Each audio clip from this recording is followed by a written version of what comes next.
Today's daf we're going to be learning is Avodah Zarah Daf Nun Daled. Today's daf is sponsored by Deborah Ashheim Weiss on the occasion of the 45th yahrzeit of her beloved father, David Ashheim. He left us too early, but he left a lasting love of Israel, Jewish values, and family. We're going to get started with Chizkiah. Chizkiah is going to try to prove something we saw at the very end of yesterday's daf, that we were talking about an altar and the difference between a bimus and an altar. This was to prove Rish Lakish and Rabbi Yochanan, who basically Ula was going like them when he sat on this broken bimus. But a broken altar, we're going to see, is not permitted until its majority of it is destroyed. And another difference between them is a bimus is made of one stone and an altar is made of multiple stones. So Chizkiah says, Mikra, what's the pasuk that proves both these things about the altar? We're going to have one verse in Yeshayahu where we can learn both things. Number one, it's made of different stones. Number two, it's not permitted until it's completely or mostly broken. Bisumo kol avnei mizbeach avnei gir menupatzot. When they are put all the stones of the altar like limestone that is broken into pieces, then lo yakumu asherim v'chamanim. Then there will no longer be asherim and chamanim, a type of idol. So the way they understand this pasuk is i'ika kavnei gir menupatzot. If they are like broken pieces, lo yakumu asherim v'chamanim. Then there will no longer be idols, meaning this won't be considered forbidden like idols. Ilav, if not yakumu, these will be. Not that they'll be considered idols, they'll be used for idol worship. Okay, so the altar is going to be used for idol worship as long as it's not broken. Once it's broken, it won't be used for idol worship, and then once it's not used for idol worship, then it will be nullified. But only once the majority of it is broken. Now we're going to bring a braita that we're going to deal with for the next little while. Ne'ebad. Okay, if something is worshipped, it will be forbidden to benefit, but it depends. Shalom asul, v'shel chavero mutar. If somebody worships someone else's idol, that doesn't forbid the idol, because we've learned this a number of times already. Ein adam osel davar she'eno shelo. A person is not allowed to forbid something that doesn't belong to them. I can't walk into your house, start worshiping something, and then claim, right, now I forbade something in your house to be forbidden to benefit from. That's not fair. It's not mine. I don't have the jurisdiction in your house or to your property to take it and make it forbidden to you. That would be ridiculous. So that's a very basic halacha. However, it seems to contradict the following source. Ureminhi. That contradicts this source. Ezehu ne'ebad. What is considered worshipped? There's going to be one word in here that's going to bother us. Kol she'ovdinoto. Okay, anything that's worshipped so far sounds good. Bein b'shogeg, bein b'mezi. Whether it was unwitting or intentional. Bein ba'ones, bein b'ratzon. Whether it was forced or whether it was with my will. So the issue is going to be with the word onus. And the Gemara is going to suggest, hi onus hechidami. What do we think the case of onus is? Lav kigon, is it not the anas be'emat chaviro v'shtachavala? Sounds like somebody, anas is forced, but in this context, they think it means, I stole your animal, okay, anas be'emat chaviro v'shtachavala. What could be forced about it? We're assuming right now, obviously there's other ways of force, but we assume right now what it means is, I forcibly stole your animal and worshipped it. And that would be ba'ones. That your animal was worshipped ba'ones. It wasn't your doing, it was someone else's doing, someone stole your animal. Which would contradict the previous source that said, I don't have the power to mess up your animal. So the first answer we're going to have is Rami Bar Chama. I'm a Rami Bar Chama? No, that's not what onus means. What onus means is, Kagon Shansu of De Kochavim, Vishtachava Labehem Tel Didei. We're going to have to create a case here, Rami Bar Chama says, where the person worshipped their own animal. So what could be forced then about it? Well, a Gentile could come over to you, put a gun to your head, and say, if you don't worship this animal, I'll kill you. And that's what we're talking about. And then the person bowed down, right, to their own animal, because they were forced. But now, before we get to the second answer, we're going to deal with this first answer. Maskeflower Bezerah. Bezerah says, what do you mean? How could this be a problem? How could you say that this would forbid the animal? Don't we say, Ones Rachmana Patre, very famous line. The Torah basically permits someone, or exempts is the word, exempts someone who did it when they were forced. What's the perfect proof for this? A woman who was raped. If the woman was raped, the Nara Murasa, the in-between stage where she was a Nara, she was a young woman, she gets raped and she screams and nobody helps her, right? So nothing happens to her. She doesn't get punished. Remember, she was Marasa. She was already betrothed to someone. She was like a married woman, even though she wasn't exactly married. Halachically, that's considered Neshet Ish. And if she willingly did it, then it would be a different story. Then she would get the death penalty. She gets stoned. But if not, nothing happens to her because Ones Rahmana Patre. That's our proof. Torah permits someone who did something by Ones. So if they permit someone who did it in case of Ones, wouldn't we then assume that the object wouldn't be considered nevad? The person didn't really mean to worship it. They were forced to. So Ella Amar Rava, Rava says, no, that's not true because Hakol hayu bichlal lo ta'avdim. Originally, everything, you can't worship anything, okay? Even, let's say, ba'ones. Ukishaperei lecha katuv v'chai behem v'lo shi'amut behem yatsa ones. However, then came the pasuk that said v'chai behem. You're supposed to live by them, which means if somebody puts a gun to your head and says, do this or I'll kill you, you actually are permitted to do it. And then ones is no longer, that would get you to ones Rahmana Patre. You'll be exempt. But Hadar katav Rahmana v'lo techalalu Hashem kodshi ta'afilu ba'ones. So then the Torah said, wait, don't desecrate my name, even in ones. That's even though you're forced to do it. So haketzad, how do we reconcile this? On the one hand, there's ones Rahmana Patre, and there's v'chai b'hem. You're supposed to live by them. So he answers, ha b'tzina, ha b'ferhesia. So now we're going to have a different answer to this contradiction. We're going to say it depends whether it was done privately or whether it was done publicly. Okay, this sugya, by the way, you have to raise a question here because what happened to Yereg Val Yavor other than the three things of Avodah Zarah, Gilor Eret, Shvichut Damim? This seems to not go along the lines of that Avodah Zarah is an exception to the rule. It seems like these things, it all depends, it doesn't depend on the three big things. It depends on Sina for Hesia. It depends whether you're in public or private. If they force you to do it in public, then you're exempt.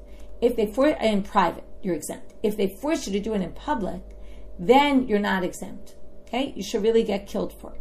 Okay? And that's lo techalalu. Don't desecrate God's name in public. So now we're going to answer this question by saying, it's going to be nevad if you did it in public, because then you really shouldn't have done it even if they forced you, and therefore it will become forbidden. Whereas when the Braita said nevad shelo asur v'shel chavero mutal, that's if you worship someone's idol in private and not in public. Public means 10 people, like a minyan kind of thing. Amrule Rabbanan le Rava. Tanya de Mesei Alach. So the rabbi said to Rava, we have a Braita to support your reading. So now they say, here's our Braita. Bimusia'ot shel goyim b'sha'at hashmad, af al pi sha'ashma batel, ota bimusia'ot lo batlu. Here's a good proof, because what does it say? The bimusia'ot, the platforms that were used in Shat Hashmad, they were used by the Jews. They were forced to do it by the Gentiles in Shat Hashmad, right? That means when they're trying to get the Jews to not be Jewish anymore. Even though the Shat Hashmad is not existing anymore, in other words, we might have passed that period. However, they're still going to forbid those platforms that they used to worship idols at the time. Amar, okay, so that's a perfect proof for Rava, because that's what he said. If it was done in public, then they're not batel. They're not nullified. Amar lehu, im shumha lo tisayan. But then, when the rabbi said this to Rava said, no. From there, you can't really prove it. Why? Amar Yisrael mumar havu palach la biratzon. What happens in Shat Hashmad? Sometimes the Jews end up really deciding, okay, you know what, it's not worth it for me. I'll just become a Gentile. And maybe they ended up worshiping the idols willingly. And that's why they're forbidden. It doesn't necessarily prove if they were forced, because there were a lot of Jews who actually converted, so to speak, to whatever it might have been at the time, the Romans, to their pagan religion, and did it willingly. Rav Ashi Amar, Lo Tema Emal, Ela Vadai Yisrael Mumar Hava Upalach Labratzam. Rav Ashi just responds to the previous statement of Rava and says, don't even say maybe they did. For sure they did. There were definitely lots of Jews that left willingly and went to worship idols. So even though, right, it wasn't their original intent, but they ended up doing that. And therefore, you said for sure this doesn't prove anything. Chizkiah Amar. Kigon shenisech. Now Chizkiah comes up with a different explanation. he says we're going to talk about the nevad. So again, we have somebody worshiping someone else's idol, and we say one source seems to say it wasn't forbidden, and the other source seems to say it is forbidden because assuming we understand onus as you were forced into it. We can understand onus as somebody took your idol and worshipped it. That will forbid it. So how can we explain that? So Chizkiah Amar, Kigon shenisech l'avodah zarah yayin al karneha.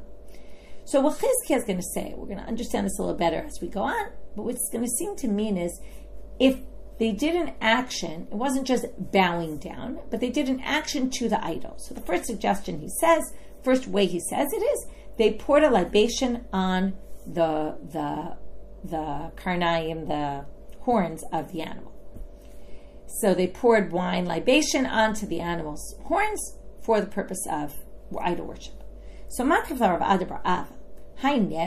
doesn't mean you worshipped the animal. That's just haibimus ba'almahu v'sharia.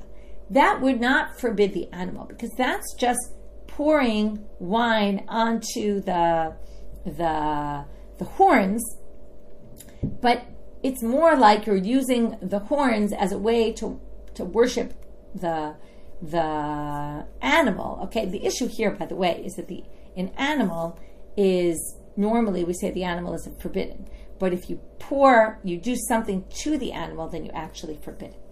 So he says, if you do it al karneha, it's a problem. But Rav Avodah says that's not nevad. That's just you. Now it's hard to understand exactly the reality here, but what they're saying is when you pour on the horns, because the horns are kind of a separate part of the animal, it's really just like using it as a platform to worship the idol, and it's permitted. Ela amar Rav Avodah kigon shenisech la yayin bein karneha de'ave ba maaseh. Now the real issue is not if you do it on the horns; it's if you do it between the horns, which means really on the animal itself. And then you're actually doing a maaseh. You're doing an action. Again, it's always more an action than when you're doing just bowing, right? Bowing is an action, but you didn't do an action to the idol itself. So this is actually an issue, okay? I just want to go back for one quick minute. So I think there's something I need to correct. Right. I remember. Okay. I suggested before that Rava was coming up with a different explanation, but Rava was actually correcting Rami Bar Chama. So again, let me go back for one quick minute and review. Rami Bar Chama had said that on Suhu of De Kochavim, they forced the person to bow down to their own idol, which Rabbi Zarah said, no, onus Rahmana Patre. And then Rava, the issue is that the word Ella probably shouldn't be there, and Ella throws things off because it makes it sound like Rav is giving an additional answer, but it's not an additional answer. It should be without the word Ella, according to many of the commentaries, and it should be Amar Rava, and then Rava comes up with this explanation that Ones Rahmana Patre is only in certain situations, and therefore what he was doing was really explaining Rami Bar Chama, that when we say the Gentiles forced someone to worship their own idol, that's going to be a problem if it's in public. If it's not in public, then it's not going to be a problem. And that's how it's just really coming to explain Rabbi Bar Chama. And now we're getting actually to answer number 2. So answer number 2 is that we're going to go back and say that it's not what we thought, but it really is somebody took someone else's idol and worshipped it. It's not that somebody forced someone to worship their own idol.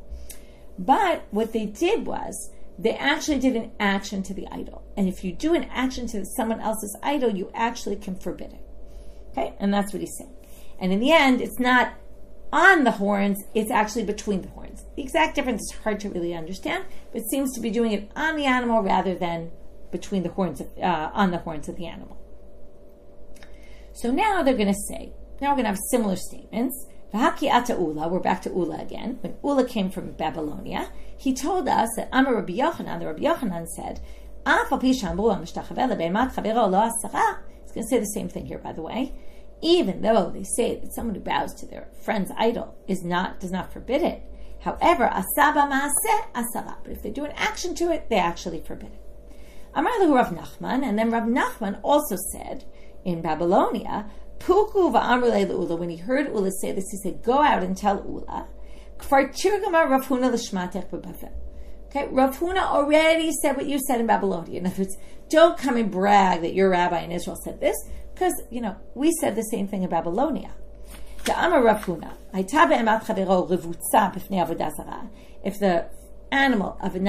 of your friend, was crouched down, so to speak, in front of the Avodah Zarah, and that person goes over and slaughters one of the simanim of the animal as if to offer it to the idol, they forbid the animal. Minalan to asra. So now, and then that's basically it. In other words, again, you see doing an action of offering this animal to the idol, that can forbid the animal, even though it's not their own.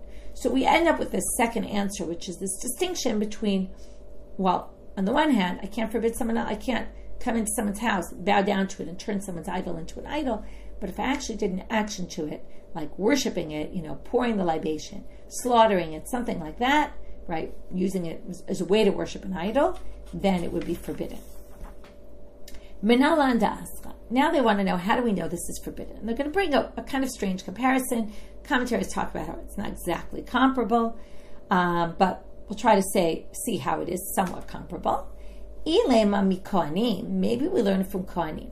Now, Kohanim, what we're going to say right now is Kohanim, we're talking about Kohanim who worshipped in a temple of idols. Now, generally, they did it because they were forced to do it. Okay, so they were taken by force to worship these idols, and then they can't come back and work in the temple anymore. So now they're going to say, maybe we learn it from there. That's something that even if the person wasn't intending to worship it necessarily, or you could take, like the Gentiles took the Kohanim, forced them to do something. I'm trying to come up with comparisons, right? It wasn't like they wanted to, but it kind of happened to them. So, and yet they're now forbidden. Maybe it's the same thing. But they say no, because Dilmashani Kohanim Dibnei Deyaninu. Because Kohanim, we could say they were penalized in the end because they did have da'at. They have knowledge. They're not like inanimate objects. We've seen this comparison before between the Kohen and things that are inanimate. And the Kohanim in the end, no, they didn't really have choice. They were forced, but still there's something different about it because those were humans who did an action worked in a temple, as opposed to an object that somebody came and did something to the animal, or to the idol, or to the object. It wasn't like the object had anything to do with it. Maybe maybe we could learn from the stones of the altar, but what's the problem? Remember the stones of the altar of the Greeks, that we ended up saying that they had to be left there to do geniza, they were forbidden forever. So they say no, because there, Dilma Kidder of Papa. If you remember, right, this is Rav Papa had said, there was a special pasuk that they came in Chililum. If you remember, there's the whole question there, and the reason why they tried to learn it from there was because that belonged to somebody else. And if you remember, right, that belonged to the Jews. The Greeks came in and used them for their idols, but it wasn't theirs to use. And therefore, you see, maybe from there we could see that if you did something to it, they must have done something to the objects in the temple, and basically that shows that they're forbidden. They became forbidden because the Jews then buried them. But they say, if you remember, there was this lishka where they put them. But Rav Papa answered that was based on a unique pasuk, that they came b'chililum. If you remember, they made a chulin, and when they made a chulin, it became hefker, became ownerless, and then they actually became the owners of it. So this isn't a good example either. Okay, moving now to Amud Bet. Elami kelim. Maybe we can learn it from vessels. What do we know about the vessels? Dichtiv, it says, Et kol ha-kelim asher izniach ha-melech achaz b'malchuto, b'ma'alo hechanu v'ikdashnu. So this pasuk as well. It says here, right, we just saw this on Nun Bet. The kelim that Achaz left behind, Chizkiyahu did this reformation, and what did he do with them? Hechanu v'ikdashnu. V'amar, and what did we explain? Hechanu v'ikdashnu. Hechanu shegnazum, v'ikdashnu shikdashnu acherim tachtehem. Now, he took these kelim, right, that were not his, and then he used them for idol worship. So, wouldn't that be a good example here? In the end, they were forbidden, even though they weren't his. And again, I just want to remind you, this happened before Hestia, in public. V'ha, and adam oser davar she'eno shelo. So now they're going to say, and this explains the option that once you do an action to it, they become forbidden. Okay, so I was mentioning before the way you could explain it the first way, according to Rava, which was explaining Rami Bar Chama about maybe because it was done in public, but that's different actually, because that was all explaining the opinion that you actually use your own idols. So we could put that aside. But really what this is coming to explain is the second answer, that you really can't forbid something that's not yours, but you can if you actually do an action to it. Okay? And that's what we explained. So because they did an action to it, okay? And that's how that's Chizkiah's answer. But once you do something to it, you can actually forbid it. Okay. So to summarize this section, we started with this Braita. Okay, the first thing we did today was just the stones on the altar. But then we am proving a pasuk of the two things we said yesterday about them. But now we're going to this Braita, which contradicted another Braita about whether Ne'evad, could you actually forbid something that wasn't yours? And it sounds that way from the onus.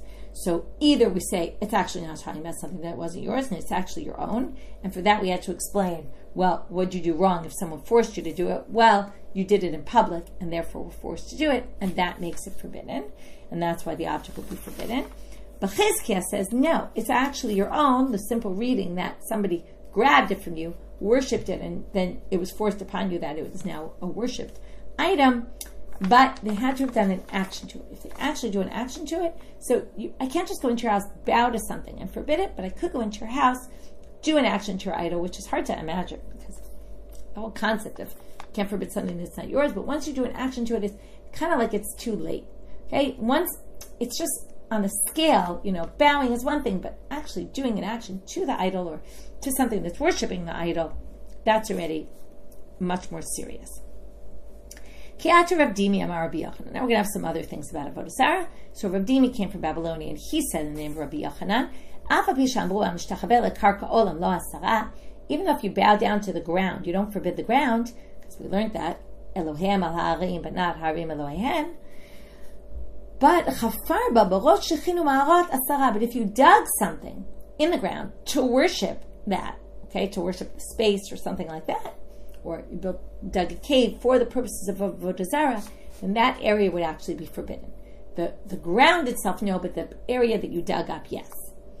This is similar to, by the way, doing an action, right? How doing an action changes something that couldn't be forbidden to forbidden. It's different, but it's similar idea. Keter Shmuel bar Yehuda bar Rabbi Yochanan, another person less known, Shmuel bar Yehuda, who brought the Torah of Rabbi Yochanan also. Even though if you bow down to animals, you don't forbid animals, because animals are like land in that sense, they don't become forbidden. However, if you had an idol that was an animal that people were worshiping, you sold it, the money that you got, or you traded it for something, the item that you traded it for is also going to be forbidden. Okay? So the animal itself won't be, but what you traded it for is. And Kiata Ravin Amal, when Ravin came from Israel, he actually said there's a machloket within this issue. Pligi bar Rabbi Yishmael, Rabbi Yosef Rabbanan, Chad amar chalipin asurin, chalipei chalipin mutarin. V'chad amar chalipei chalipin nami asurin. So we have a machloket. What if I took my Avodah Zarah, I traded it for your donkey, let's say, and then I took your donkey and I traded it for something else. So while the donkey has also the forbidden, right? The donkey itself is forbidden, but even the chalufei chalifin is, if I trade the donkey now for something else, does that item become forbidden as well?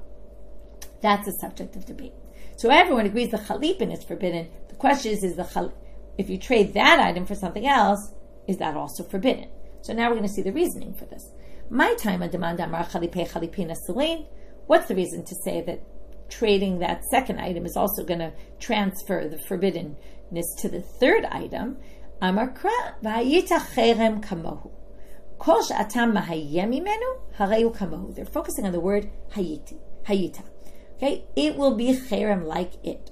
Okay, so now they're going to say, and I'll read you the whole pasuk. Lo tavi toiva al beitecha. Don't bring something despicable into your house. That's the idol. V'hayita cherem kamohu. and you will be cherem like it, or something along those lines.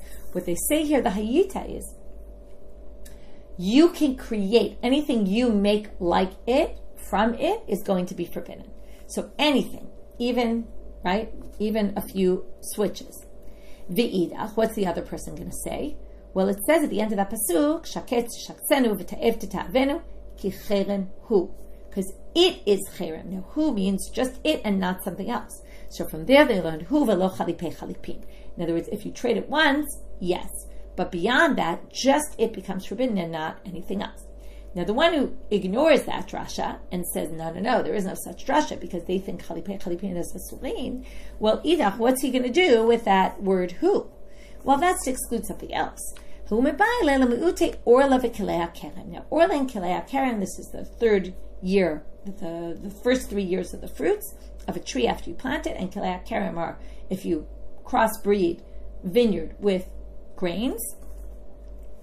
Those things are forbidden to benefit from. However, when they say ki cherem hu, what they mean is Avodah Zarah, this whole chalipin thing becomes forbidden also. But if you sold orla or kilei keren, which you weren't supposed to have anyway, but you sold it, you're not allowed to sell it. But if you did, well, the money you got for that sale is no longer forbidden to benefit from. And if you betrothed a woman, mikudeshet, she'll be betrothed, meaning it's your money. Okay, it's not forbidden to benefit from. So the ki cherem hu means this only works for Avodah Zarah, but not for anything else. V'idach, well, what's the other person going to say? In other words, they don't have the word hu free to do that, because they use the word hu for chalipin and achalipei chalipin. So idach, or levikilei kerem l'tzricha miyuta. You don't need a drasha to say that this doesn't work.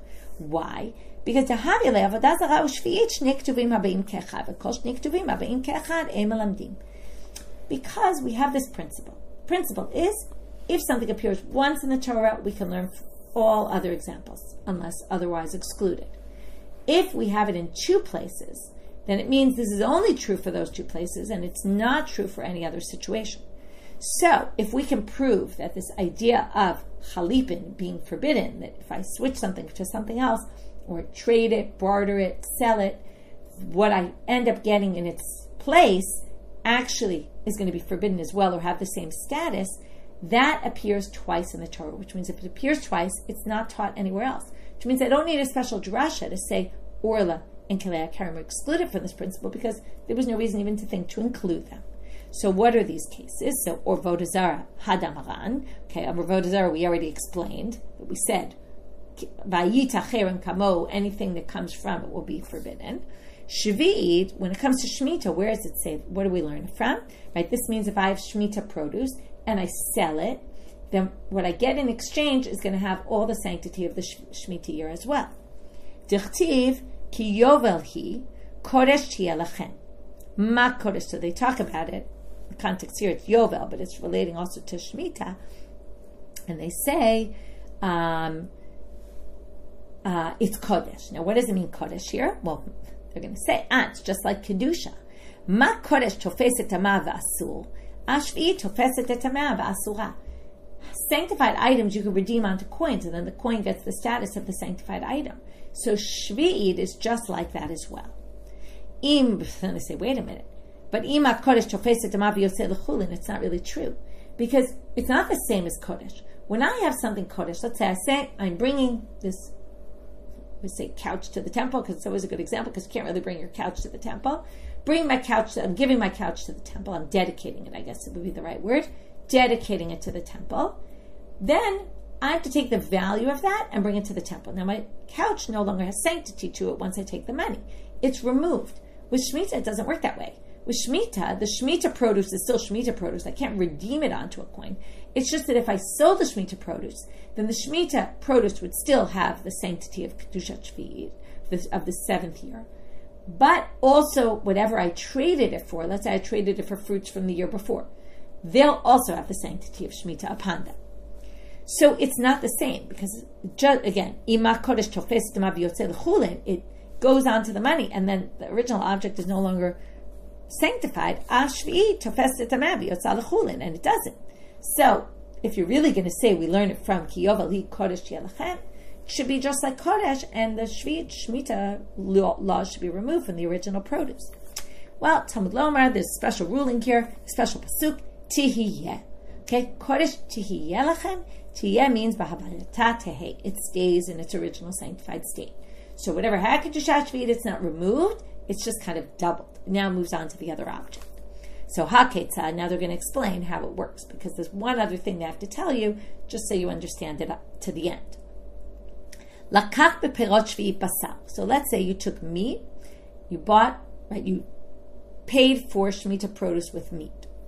So elu ve'elu mitba'arim b'shvi'it. They both have to be destroyed. This is one of the rules of Shemitah, that when it's no longer in the fields, you have to destroy it. Your animal can't eat anymore in the fields, you have to destroy it from your house.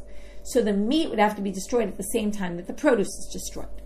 Lakach bebasar dagim. Now, you sold your Shemitah produce for meat. Now you have meat.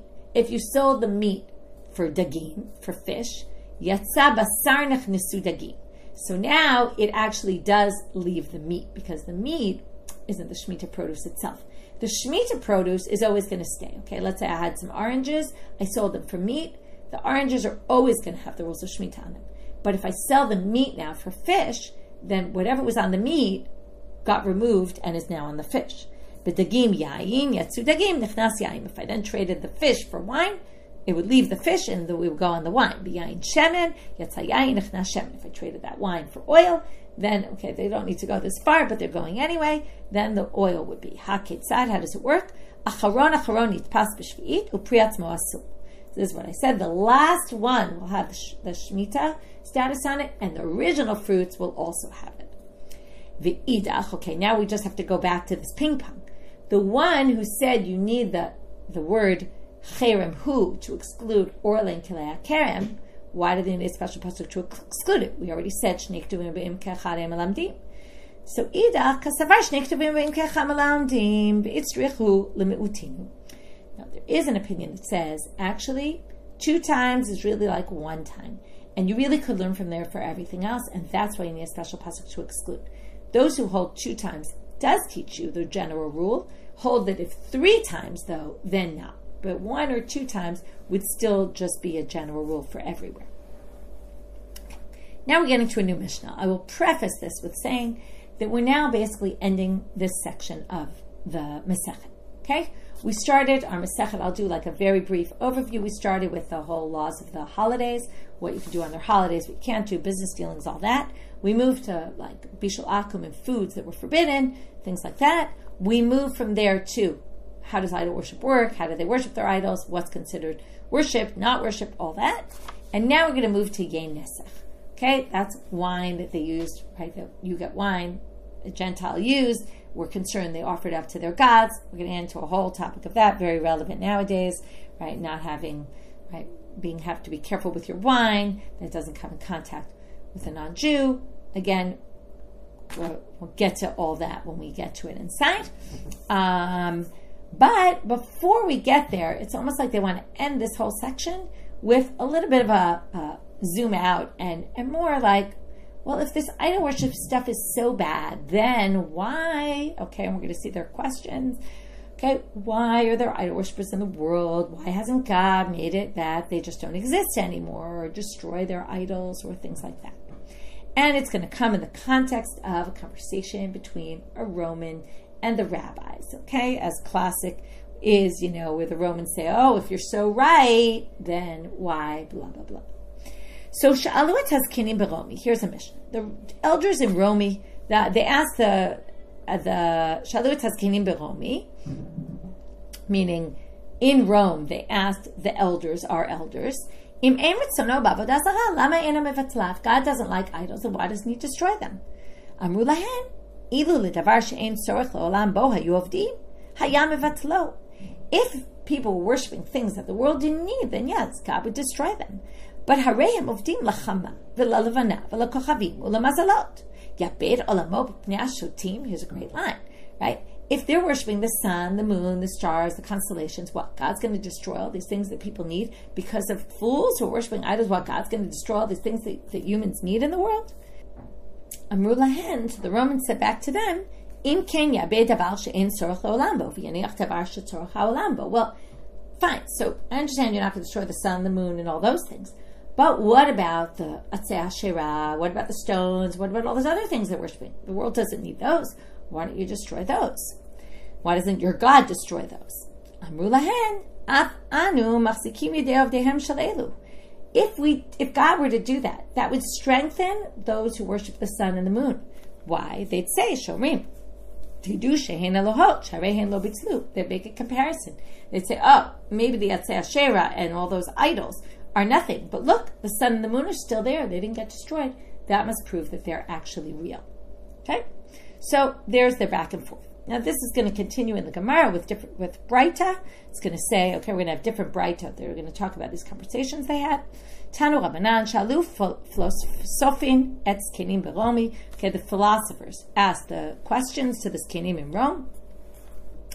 Which, by the way, was also the same in the Mishnah. It just didn't say the word Filosofin, but that's what it meant. Okay, same idea. Why doesn't your God not destroy these idols? Amru lahen, they said back to them, Ilu ledavar she'en ha'olam tzorech lo hayu avdin harei u'mevatla. It's the exact same thing as our Mishnah, right? If it was something the world didn't need, then you're right. Harei hen uvdin l'chamav l'lefanav l'kochavim l'mazalo yabed olam mipnei ha'shotim ela olam kiminago noheg. Now here they add a little bit more, which is the world works in a natural manner. Okay? So again, God's not going to destroy the world because of a bunch of foolish people. However, the world goes in its normal way. And those fools who worship them, they're going to ultimately be judged. Davar acher. Now they're going to give an example. Okay? Somebody steals a se'ah's worth of grains and then plants them. Now, dinu shelo titzmach, right? If God were to punish directly for actions, then theoretically the person should not gain benefit from that and they shouldn't grow. But ela olam kiminago noheg, but the world works in a natural way. V'holech, right? Olam kiminago noheg v'holech, and goes on. V'shotim shekalkalu atidin l'tenet edin, and just that thief will ultimately be judged for the terrible thing they did. It's not like their crop's not going to grow because of it. But this is all kind of explaining also Rasha v'tovlo, how we have bad people who look like they're having a good life. Another example. Man commits adultery. Dinu shalot titaber, she shouldn't get pregnant from that. But the world goes in its natural way, the woman gets pregnant. But those foolish people who sin will ultimately be punished for it. And then this is what Rish Lakish says. The God says, Lo dayan l'reshaim shosim sela sheli pumbi, ela shematrichim oti umachtimim oti ba'al korchi. This is a great line. This is God saying about the woman who gives birth from having committed adultery. It's not enough that people are taking my sela and making it public. In other words, using my stamp, which is basically the ability to create humans. But not only that, but they're bothering me, they're making me also put my stamp of approval on. In other words, the idea is that God is involved in every birth. And, they're using God's ability to procreate, that God gave them. And they're using it in a sinful manner. And they need God to get involved to help the baby be born. Like, what a crazy thing. The God has to get involved, but it's only to continue the world working in a natural way. It doesn't mean they won't get punished for it. So now we have, instead of the philosophers asking the rabbis, we have a particular interaction between two people, this philosopher and Rabban Gamliel. God, your God is like fire consuming, is a very vengeful God. So why does God punish the people who worship the idol but not the idol itself? Amar lo em shalach hamashal. So he says, I'll give you a parable. Lama devar domeh. What's this like? Lemelech basar v'dam. Shaya lo ben echad. You have one son. V'oto ben ayam gadel lo et hakelev. V'hela lo shem al shem aviv. So he had a dog, and he called the dog by the name of his father. Ukishu nishpa. Amar b'chayei kelev abba. When he swears, he says, in the life of my kelev and my father's name, because it's my father's name, right? The dog's name is my father's name. Now, the father's angry because of the dog's name, that is his name, right? And that he's being used to make these oaths. But Is he angry at the dog, or is he angry at his son? Right? Ala benu koes or ala kelevu koes? Which one is he angry at, the dog or the son? Heve omer ala benu koes. Of course, he's upset at the son. Amar lo kelev ata koreh ota v'halo yesh bo mamash. Says, what, you're calling my idol a dog? My idol is not a dog. My idol is way more important than a dog. Amar lo umara'ita. He said, on what basis do you say that your idol is more than a dog? Amar lo pam achat nafla deleka b'irenu v'nisrafa kol ha'ir kula. He said, one day there was a fire. Everything got destroyed. V'oto beit avodah zarah lo nisraf. And the only thing that didn't get destroyed was the house of worship for the temple. Doesn't that prove my idol means something? Amar lo, to which Rabban Gamliel says, Em shol lecha mashal, he's got a mashal for everything. Lema davar domeh, what is this similar to? Lemelech basar v'dam shesarcha alav medina. It's a king who the nation went against him. And kishua semel, now who does he get angry at when he goes out to war?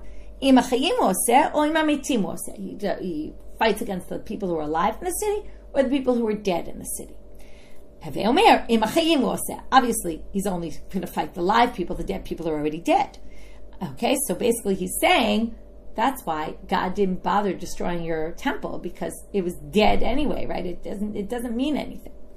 Amarlo, kelavata koreota. So now he has a different problem. You're comparing my idol to a dog. Mate ata koreota. You're calling it a dead, and it's bad enough you called it a dog. Now you're calling my idol dead. How could you do that? Imken ya'abdena min ha'olam. If it's really dead, then it should be gone from this world. Amarlo, ilu davar she'en ha'olam tzarich lo hayu avdin harei u'mevatla. But harei u'avdim lachamar le'levana la'kochavim u'mazalot. Again, we go back to this whole thing. Why is it still there? Because your gods are things that the world needs. And la'afikim v'lege'eyot, right, to the horizons and to the valley. Ge'eyot are, I don't know, I guess valleys maybe, right? The Gebeninom, the valleys. Ya'abed olamo mipnei shotim. Okay, so again, God's not going to destroy the world because of foolish people. So there you have all these interesting philosophical discussions. You can see why this is kind of the break in between the transition to the next section. This is sort of ending saying, why doesn't God get involved and destroy? And the answer is because olam keminago no heg. God doesn't get involved in that way. It's a fascinating discussion. That will finish for today. So what did we do today? We started with the small thing about the avanim of the altar. Then we got to this contradiction. We had two answers to the contradiction of how can you actually forbid someone of someone else's. Either that's not really what it's talking about, or it's actually talking about where it's really your own and ones is not what we thought, or it's saying you actually did an action to it, and doing an action actually can forbid someone else's object. And then we had a bunch of other examples of things that generally aren't forbidden, like land and animals, but if you do something to them, you actually can forbid them, or you trade them for something. And from there we got into the chalipin and the chalipei chalipin. We had a whole back and forth there with two different opinions. And then we got into this long discussion of philosophers with the rabbis about how God leaves idols in the world if idol worship is so terrible. With that, we finish for today. Wishing everyone a good day.